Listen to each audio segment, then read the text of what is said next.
আজকে দেখাবো সঠিক নিয়মে কিভাবে বেবিদের সালোয়ার কাটিং করবেন এবং সেলাই করবেন, নিচে লেস লাগাবেন। আসসালামু আলাইকুম। এর জন্য প্রথমে আমি কাপড়টিকে 4টি ভাঁজে ভাঁজ করে নিয়েছি এবং কোমরের জন্য নিয়েছি 12 ইঞ্চি, হাইয়ের জন্য নিয়েছি 13 ইঞ্চি।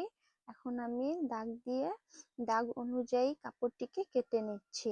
এটা আমি 7 বছর বেবির মেজারমেন্ট অনুযায়ী তৈরি করছি। এখন আমি এই যে লেস লাগাবো মাঝখানের জন্য আমি 6 ইঞ্চি পরিমাণ স্পেস রেখে কাপড়টিকে কেটে নিয়েছি। এখন আমি দেখতেই পাচ্ছেন লেসটিকে বসিয়ে সুন্দর করে চাপ সেলাই দিয়ে দিয়েছি। এখন আমি নিচের কাপড়টির সাথেও লেসটি বসিয়ে দিচ্ছি এবং উপর দিয়ে চাপ সেলাই দিয়ে নিয়েছি। এখন আমি নিচে যে লেসটা লাগাবো ওইটা লাগিয়ে নিচ্ছি। তো হয়ে গেছে আমার লাগানো। এখন আমি উপরে একটি চাপ সেলাই দিয়ে নিব।